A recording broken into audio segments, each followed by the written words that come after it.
বানি ইসরাইলের জালিলুল কদর নবী হযরত মুসা আলাইহিস সালাতু ওয়াস সালাম তুর পাহাড়ে যখন যাচ্ছিলেন, একটি জঙ্গলের পার্শ্ব দিয়ে অতিক্রম করে যখন তুর পাহাড়ে যাচ্ছিলেন, মুসা নবী তাকায় দেখে একজন ব্যক্তি জঙ্গলের ভিতরে আছে, আর ওই লোকটার দেহের ভিতরে বল্লায় কামড়ায়, বল্লা তথা বিমরুলে কামড়ায়। ওই লোকটাকে যতবার বিমরুল বা বল্লায় কামড়ায় গো, লোকটা ততবার আমার আল্লাহর প্রশংসা করে। লোকটাকে বল্লায় কামড়ায়, লোকটা তখন বলে সুবহানাল্লাহ, আলহামদুলিল্লাহ, আল্লাহু আকবার, আমার আল্লাহ পবিত্র। ওই লোকটা যতবার বল্লায় কামড়ায় ততবার আমার আল্লাহর প্রশংসা করি। মুসা নবী বড় আশ্চর্য হয়ে গেলেন। আরে মুমিন, মুসা নবী আশ্চর্য হইয়া ওই লোকটাকে জিজ্ঞাসা করেন, আপনাকে বল্লায় কামড়াচ্ছি আর আপনি বারবার বারবার কেন আল্লাহর প্রশংসা করতেছেন? এভাবে কত বছর যাবত আপনি আল্লাহর প্রশংসা করতেছেন? লোকটা জবাব দিয়া কয়, মুসা, কত বছর? 1-2 বছর না, আজকে প্রায় 400 বছর হয়ে গিয়েছে।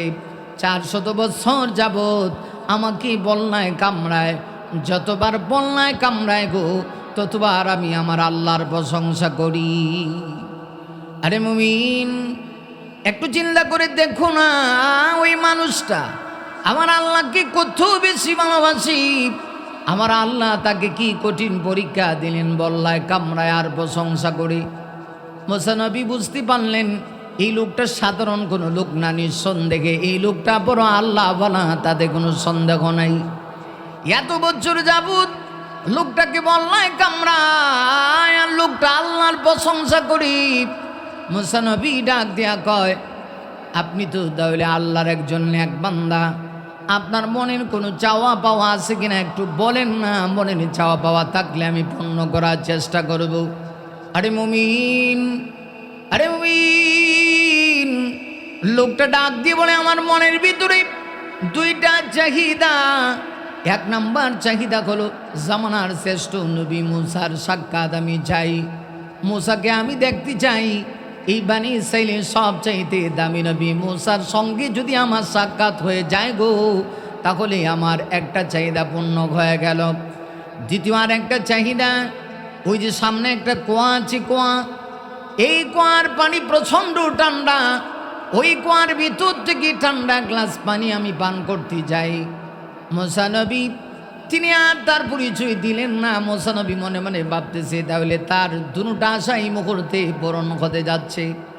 মুসা নবী ডাক দিয়ে বলে, ঠিক আছে, আমি যাই আপনার জন্যে, আমি পানি নিয়ে আসি। পানি নিয়ে আসার পরেই মুসা নবী যখন পানি আনতে গেলেন, আইসা দেখেন আশ্চর্য ঘটনা, লোকটাকে কে যেন হত্যা করে ফেলছে। শুধু হত্যা করেছে তা না রে মুমিন, হত্যা করে 2 টুকরা করেছে দেহ। দেহ একদিকে মাথা আর একদিকে। মুসা নবী বড় আশ্চর্য হয়ে গেলেন। 2 দিকে তার বডি, দেহ হত্যা করে কে জানি আলাদা করে দিয়েছে। মুসা নবী তো সাধারণ কোন নবী না, আর রাগী নবী ছিলেন, তার দেহে রাগ উঠে গেল। হযরত মুসা নবী তিনি যখন রাগ করতেন গো, মুসা নবীর মাথার মাঝখান দিয়া রাগ করার সাথে সাথে চুল বেদ হয়ে দাঁড়ায় থাকতো। এত রাগী নবী ছিলেন মুসা নবী। আরে মুমিন, হযরত মুসা নবী এত রাগী নবী। মুসা নবীর কাছে হযরত আজরাইল মালাকুল মউত যখন আসছিল, আসার পরে মালাকুল মউত আজরাইলকে মুসা নবী এমন একটা থাপ্পড় মেরেছে, চোখ আলাদা করে ফেলেছে। মালাকুল মউত আজরাইল আমার আল্লাহর কাছে গিয়া কয়, আবু কার কাছে পাঠাইলেন? আল্লাহ এমন একটা থাপ্পড় দিয়েছে, আমার চোখ কানা করে ফেলেছে। আল্লাহ ডাক দিয়া কয়, বুঝে শুনে যাওয়ার দরকার ছিল রে, এটা আর কেউ না, এটা জামানার শ্রেষ্ঠ নবী আমার কালিমুল্লাহ মুসা আলাইহিস সালাতু ওয়াস সালামের কাছে তুমি গিয়েছো না? তার কাছে গিয়া যদি সালাম না দাও, একটা মাইরু মাটিত পড়বে না। কেন তুমি সালাম দাও নাই? আবার যাও, গিয়া সালাম দিয়া মুসার সঙ্গে কথা বলবা। কেমন গরম নবী ছিলেন মুসা নবী, যিনি আজরাইলকে থাপ্পড় দিয়া মুসা আলাইহিস সালাতু ওয়াস সালাম চোখ কানা করে ফেলেছে। তাহলে কতটুকু গরম নবী ছিলেন। মুসা নবী ওই আল্লাহর ওলির জন্য যখন পানি নিয়ে আসলেন, পানি নিয়ে এসে দেখেন লোকটাকে কে যেন হত্যা করে ফেলেছে গো। মুসা নবী বড় আশ্চর্য হয়ে গেলেন। শুধু হত্যা করেছি তা না, এমন নিখুঁতভাবে হত্যা করেছি, দুই টুকরা করে ফেলেছি। দেহের একটা অংশ বডি একদিকে, মাথার একদিকে। মুসা নবী রাগান্বিত হয়ে কে হত্যা করেছে তালাশ করতেছেন। জঙ্গলের পার্শ্ব দিয়ে কে হত্যা করেছি যখন তালাশ করে গো, হঠাৎ করে মুসা নবী তাকায় দেখে জঙ্গলের ভিতর থেকে একটা বাঘ বের হয়ে আসছে। মুসা নবী সন্দেহ করলেন এই বাঘ মনে হয় তাহলে তাকে হত্যা করেছে। বাঘ আমার আল্লাহর কাছে ডাক দেয়া বলে, প্রভু তুমি আমার জবানটা একটু খুলে দাও না, জবানটা খুলে দাও, আমি একটু জামানার শ্রেষ্ঠ নবী মুসার সঙ্গে একটু কথা বলতে চাই। আরে মুমিন, আমার আল্লাহ চাইলে পৃথিবীতে যে কাউকে আল্লাহ কথা বলাইতে পারে। মানুষকে যে আল্লাহ কথা বলায়, ওই আল্লাহ প্রত্যেকটা প্রাণীকে কথা বলার মতো যোগ্যতা আল্লাহ দিতে পারে। এজন্যে যাদের জিহ্বাস, এটা বহুত বড় নিয়ামত। মুমিন রে, এই নিয়ামত পায়া যদি নিয়ামতের যথাযথ ব্যবহার না করি গো, কিয়ামতের ময়দানে আল্লাহ রাব্বুল আলামিনের কাছে আপনাকে আমাকে জবাব দেওয়া লাগবে। আর যদি জিহ্বা নামক নিয়ামতের ব্যবহারটা আমরা ভালো করি, আল্লাহর নিয়ামতের শুকরিয়া আদায় করলে নিয়ামত আমার আল্লাহ বাড়ায় দিবে। আরে মুমিন, আমার কথা না, আমার আল্লাহ পবিত্র কোরআন শরীফের সূরা ইব্রাহিমের ভিতরে আমার আল্লাহ বলেন, লাইন শাকারতুম লাযীদান্নাকুম ওয়া লাইন কাফারতুম ইন্না আযাবী লাশাদীদ।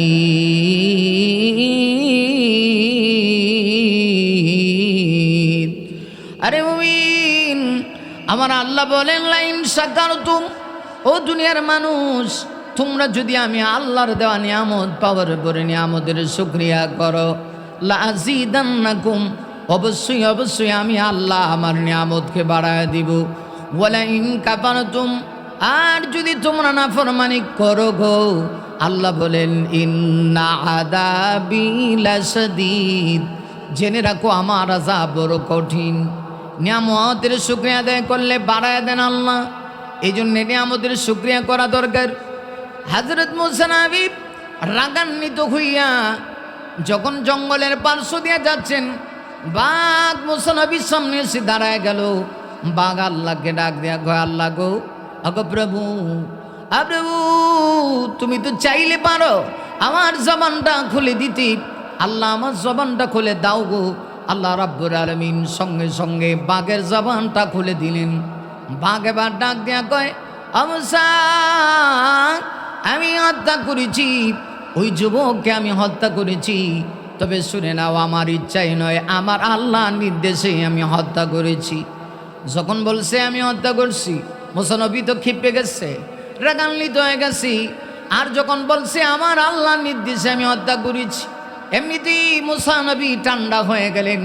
আমার আল্লাহর নাম শোনা মাত্রই মুসা নবী আবার হার্ট কানেকশন, আল্লাহর সাথে কানেকশন লাগাইলেন।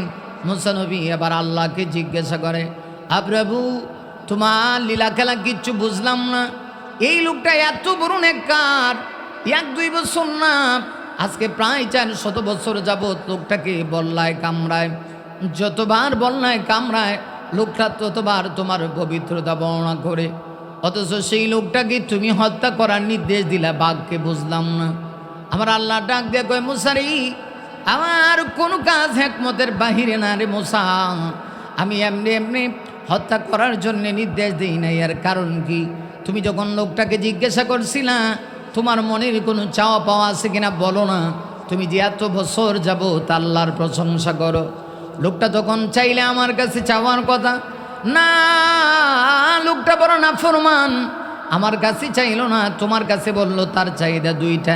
1 নাম্বার, জামানার শ্রেষ্ঠ নবী মুসার সাক্ষাৎ সে চায়, সে মুসা নবী তোমার সাক্ষাৎ চায়, অথচ সে আমাকে আমার সঙ্গে সাক্ষাৎ চাইল না, আমাকে দেখতে চাইল না, আমার দিদার চাইল না। আমার দিদার চাইলে আমি আল্লাহ তাকে আমার দিদা দিতাম। নসিব বড় খারাপ রে মুসা, আমি বড় রাগান্বিত হয়েছি।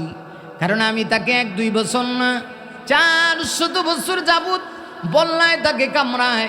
এই কামড়ানো অবস্থায় আমি আল্লাহ তার রিজিকের ব্যবস্থা করি, আমি তার খাবারের ব্যবস্থা করি। আমি আপনাদের কাছে জানতে চাই রিজিকের মালিককে। আরে মুমিন, আমার আল্লাহ পবিত্র কোরআন শরীফের সূরা হুদের ভিতরে আমার আল্লাহ বড় চমৎকার করে আমার আল্লাহ বলেন, ওয়ামা মিন দাব্বাতিন ফিল আরদি ইল্লা আলাল্লাহি রিজকুহা ওয়া ইয়ালামু মুস্তাকাররাহা ওয়া মুস্তাওদাআহা কুল্লুম ফি কিতাবিন মুবিন। আরে মুমিন, আমার আল্লাহ বলেন জমিনে এমন কোনো বিচরণশীল প্রাণী নাই যে প্রাণীর রিজিকের ব্যবস্থা আমি আল্লাহ রাব্বুল আলামিনের পক্ষ থেকে করা হয় না। এই পৃথিবীতে যত প্রাণী আছে সকল প্রাণীর রিজিকের ব্যবস্থা আমার আল্লাহ করি। এমনকি একটা পাখি যখন তার গাছের ডাল থেকে বের হয়ে যায়, পাখি জানে না তার রিজিক কোথায় আছে। কোনো পাখি না খেয়ে আবার তার জায়গায় ফিরে আসে না, সবাই পেট ভরে খেয়ে তার ডালে আবার ফিরে আসে। আল্লাহ বলেন একটা পাখির রিজিকের ব্যবস্থাও আমি আল্লাহ করি, অথচ তোদের কোনো কিছুর প্রয়োজন হইলে আমার কাছে যাস না। আল্লাহ ডাক দিয়ে কয়, মুসা রে, ও মুসা, 400 বছর সে আমার এই কঠিন পরিস্থিতিতে আমার পবিত্রতা বর্ণনা করেছে, এটা তার নিজস্ব যোগ্যতা নয় রে মুসা। আমি আল্লাহ তাকে আমার প্রশংসা করার যোগ্যতা দিয়েছি, আর 400 বছর পর্যন্ত আমি আল্লাহ তাকে খাওয়ার ব্যবস্থা করেছি। কিন্তু সে বর্ণনা ফরমান, আমি আল্লাহকে দেখতে চাইল না, তোমাকে দেখতে চাইল। আমি বড় কষ্ট পেয়েছি। 2 নাম্বার, তার আশা পানি খাবি, ঠান্ডা পানি যদি খাইতে হয়, আমি আল্লাহ তাকে এতদিন রিজিকের ব্যবস্থা করে দিয়েছি। আমার কাছে চাবি, আমার কাছে চাবি, আমি আল্লাহ অবশ্যই তাকে রিজিকের ঠান্ডা পানি দিয়া তার রিজিকের ব্যবস্থা করে দিব। পানি তৃষ্ণা আমি আল্লাহ নিবারণ করে দিব, কিন্তু আমার কাছে চাইল না। এজন্য আমি তার প্রতি রাগান্বিত হয়ে বাঘকে হুকুম করেছি, বাঘ যেন তাকে হত্যা করে ফেলে, বাঘ যেন তাকে 2 টুকরা করে ফেলে। মুসা নবী সাথে সাথে বুঝতে পারলেন, ডাক দিয়ে বলেন, আল্লাহ গো, আপনার হিকমত বোঝা বড় কঠিন, কারণ আমার আল্লাহ যা করে হিকমতের বাহিরে কোনো কিছু করে না। আরে মুমিন, আসলে এজন্য বলছিলাম আল্লাহ রাব্বুল আলামিন পৃথিবীর মানব জাতিকে মাঝে মধ্যে নিয়ামত দিয়ে আমার আল্লাহ মাঝে মধ্যে পরীক্ষা করে বান্দা নিয়ামত পেয়ে আমার শুকরিয়া আদায় করে কিনা। যদি নিয়ামত পেয়ে বান্দা যদি আল্লাহকে স্মরণ না করে, আল্লাহ তার প্রতি রাগান্বিত হয়, আল্লাহ রাব্বুল আলামিন, আরে মুমিন, এই জন্য পবিত্র কোরআনের সূরা বাকারার ভিতরে আমার আল্লাহ বড় চমৎকার করে বলেছেন, ফাদকুরুনি আযকুরকুম ওয়াশকুরুলি ওয়ালা তাকফুরুন। আমার আল্লাহ বলেন, ফাদকুরুনি, বান্দা অতঃপর তোমরা যদি আমাকে স্মরণ করো, আযকুরকুম, আমি আল্লাহ তোমাদেরকে স্মরণ করব, ওয়াশকুরুলি, আর যদি তোমরা আমার নিয়ামত পেয়ে নিয়ামতের কৃতজ্ঞতা আদায় করো, আমি নিয়ামত তোমাদের জন্য আরো বাড়িয়ে দেব। ওয়ালা তাকফুরুন, সাবধান তোমরা আমার নাফরমানি করো না, অকৃতজ্ঞ হয়ে যাও না, কারণ অকৃতজ্ঞ বান্দার সঙ্গে আমার আল্লাহ নাই। আমার নিয়ামতের শুকরিয়া করো, যদি নিয়ামতের শুকরিয়া কদর জামি করতে পারো, আল্লাহ রাব্বুল আলামিন বলেন অবশ্যই আমি আমার নিয়ামত তোমাদের জন্য বাড়িয়ে দেব। বনি ইসরাইলের নবী মুসা আলাইহিস সালাতু ওয়াস সালামকে আল্লাহ রাব্বুল আলামিন নবী বানায় শুধু পাঠিয়েছিলেন তা না, মুসা নবী তার জাতিকে অনেক বোঝানোর জন্য চেষ্টা করেছে, কিন্তু মুসা নবীর এই জাতির মানুষগুলি বড় নাফরমান ছিল। মুসা নবীর কথা বনি ইসরাইল জাতিরা শুনতো কম। এমনকি এই জাতির একটা অভ্যাস ছিল, এই জাতি বড় বেশি গারোয়া জাতি ছিল। মুসা নবী যদি বলতেন ডান দিকে যাও, ওরা বাম দিকে যাইত। অথচ আল্লাহ রাব্বুল আলামিন আরে ওই এদেরকে আসমান থেকে আমার আল্লাহ রিজিক দিয়েছিলেন, মান্না সালওয়া দিয়েছিলেন। দেওয়ার পরেও আসমান থেকে রিজিক প্রাপ্ত হইয়া ওই বানি ইসরাইল জাতি ওরা মুসা নবীর সঙ্গ দিল না, মুসা নবীকে নবী হিসাবে মানল না। এ জাতি বড় বর্বর জাতি ছিল, নির্লজ্জ জাতি ছিল, এরা গারোয়া জাতি ছিল। মুসা নবী যদি বলতেন একটা, ওরা তখন বলতো আরেকটা। এরকম খারাপ জাতি, বর্বর জাতি ছিল এই বানি ইসরাইল জাতি। বানি ইসরাইল এই জাতি আজও পর্যন্ত গোটা পৃথিবীতে তারা সারা পৃথিবীর মানুষদেরকে আজও পর্যন্ত কষ্ট দিচ্ছে। এই জাতির মানুষগুলি, এই ইহুদিরা, এই খ্রিস্টানেরা ইসলামের দুশ্মন, কোরআনের দুশ্মন। আমার কথা না রে মুমিন, আরে মুমিন, আমার আল্লাহ আজ থেকে প্রায় 1400 বছর পূর্বে আমার আল্লাহ বলেছেন, ইয়া আইয়ুহাল্লাযীনা আমানু লা তাত্তাখিযুল ইয়াহুদা ওয়ান নাসারা আউলিয়া বা'দুহুম আউলিয়াউ বা'দ ওয়া মান ইয়াতাওয়াল্লাহুম মিনকুম ফাইন্নাহু মিনহুম ইন্নাল্লাহা লা ইয়াহদিল কওমাজ যালিমিন।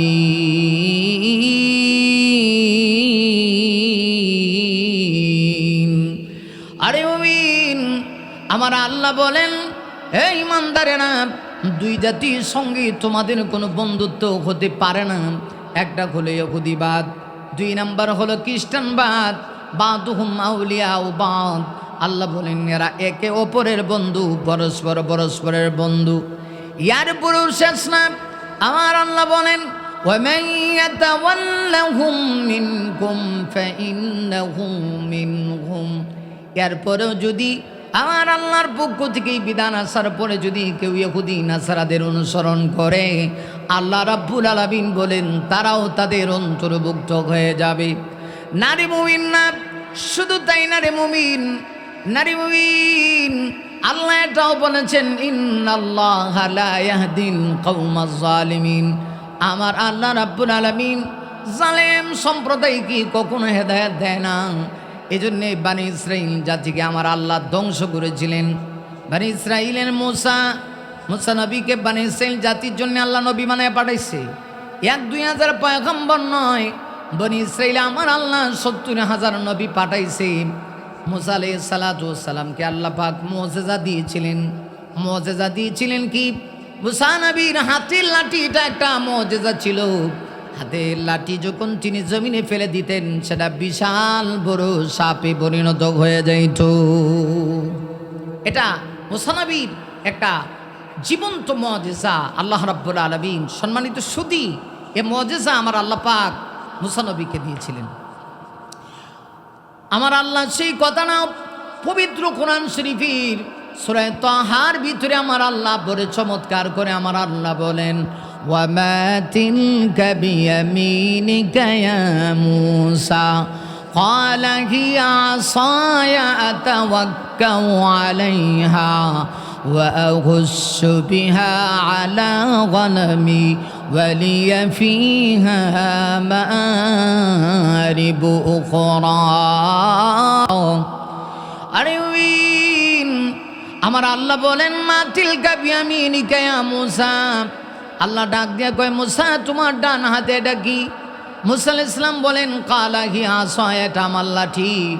আতাওয়াক্কাউ আলাইহা, মূসা নবী তো কালিম ছিলেন, আল্লাহর সঙ্গে কথা বলতেন গো। আল্লাহ যদি একটা জিজ্ঞাসা করতো গো, মূসা নবী 3টা জবাব দিত, কারণ তিনি আল্লাহর পাগল ছিলেন। आशिकों से क्या मजाक है, माशिकों से पहुँचो, आशिकों से क्या मजाक है, माशिकों से पहुँचो, शाखे गुल में क्या मजाक है, बुलबुलियों से पहुँचो। आशिक যখন তার মাশুকের সঙ্গে কথা বলে, প্রেমিক যখন তার প্রেমিকার সঙ্গে কথা বলে, কথা বলতে বলতে সারা রাত চলে যায়, মোবাইলের ব্যাটারি লো হয়ে যায়, ব্যাটারি লো হয়ে যাওয়ার পরেও তার কথা শেষ হয় না। যত কথা বলে জ্বালা আরো বাড়ে, হাইরে জ্বালা, ভিতরে জ্বালা বাইরে জ্বালা। জ্বালা আর জ্বালা, যত কথা বলে জ্বালা বাড়ে, জ্বালা বাড়ে, জ্বালা বাড়ে, ভালোবাসা বেড়ে যায়। যত কথা বলে তত ভালোবাসা বেড়ে যায়। আরে মুমিন, মুসা নবী তো আল্লাহর সঙ্গে কথা বলতেন। আমার আল্লাহ জিজ্ঞাসা করলেন, মুসা রে তোমার ডান হাতে এটা কি? মুসা নবী ডাক দিয়া বলেন, আমার ডান হাতে লাঠি। আল্লাহ কিন্তু জিজ্ঞাসা করেন নাই লাঠি দিয়ে কি করো। মুসা জবাব দিয়া বলে, না তাওয়াক্কাউ আলাইহা, আমি এটার উপর বর দেয়া খাড়াই। ও আহস্সু বিহা আলা গানামি, আমি এটা দিয়ে ছাগলের জন্যে পাতা পারি, আমার ছাগলের জন্যে পাতা পারি, পাতা পেরে পেরে আমার ছাগলে খাওয়াই। ওয়ালিয়া ফিহা মারিবু উখরা। আরে মুসা নবী ডাক দিয়ে বলেন, এবং অন্যান্য আমি কাজ করি। আল্লাহ জিজ্ঞাসা করলেন একটা, মুসা নবী জবাব দিলেন তিনটা। এটা আশেক মাসুকের কারবার। কিন্তু আল্লাহ কেন জিজ্ঞাসা করলেন? মুসা নবী তো জানে না তার হাতের লাঠি যে সাপ হয়ে যায়। আল্লাহ রাব্বুল আলামিন মুসা নবীকে আবার ডাক দিয়া বললেন, ক্বালা আলকিহা ইয়া মুসা ফাআলকাহা ফাইদা হিয়া হাইয়াতুন তাসআ। আরে মুমিন, আমার আল্লাহ ডাক দিয়ে বলে, মুসা রে আপনার হাতের লাঠি আপনি জমিনের ভিতরে নিক্ষেপ করেন। ক্বালা আলকিহা ইয়া মুসা, মুসা নবীকে আল্লাহ বলেন, আপনি আলকিহা ইয়া মুসা, আপনার লাঠি নিক্ষেপ। এটা বিশাল বড় একটা সাপ হয়ে গেল। মুমিন রে, বিশাল বড় সাপ হয়ে লাঠি যখন বিশাল বড় সাপ হয়েছে, সাপ হইয়া আল্লাহ বলেন তাসা, সে দৌড়াইতে শুরু করছে। মুসা নবী তো ভয় পেয়ে গেলেন। মুসা নবী ভয় পেয়ে গেলেন। আমার আল্লাহ ডাক দিয়া বলেন, কালা খুযহা ওয়ালা তাকাব। মুসা খুজ, ধরো। কালা খুযহা, কালার ফাইল আমার আল্লাহ। আমার আল্লাহ বলেন, কালা খুযহা ওয়ালা তাকাব।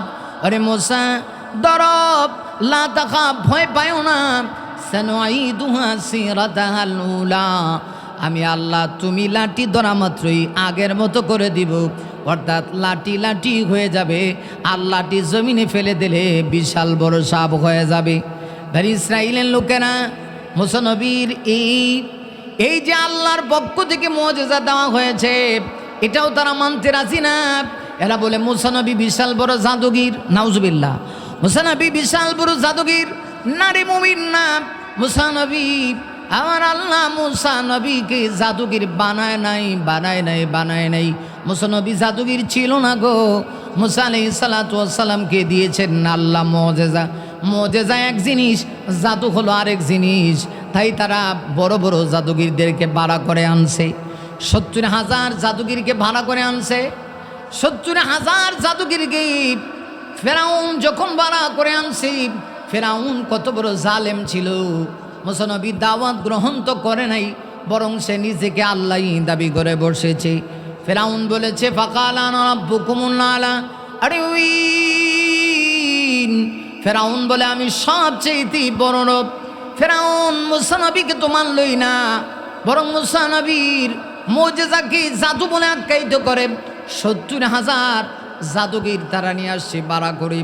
৭০,০০০ জাদুগির এসে যখন প্রত্যেকেই তাদের জাদু ছেড়ে দিয়েছে, সাপগুলি ছেড়ে দিয়েছে। ৭০,০০০ সাপ ছেড়ে দেওয়ার পরে মুসা আলাইহিস সালাম তার হাতে লাঠি যখন ফেলে দিয়েছে, এটা এত বড় সাপ হয়েছে, বিশাল বড় সাপ হইয়া এমনভাবে একটা এমনভাবে মুখটা খুলেছে। বিশাল বড় সাপ হইয়া এমনভাবে মুখ খুলেছে, মুখের ভিতরে দেখা গেছে ফেরাউনের ৭০,০০০ জাদুগিরির যত জাদুর সাপ ছিল সবগুলা মুসা নবীর মুখের সাপের ভিতরে ঢুকে গেছে। আল্লাহু আকবার।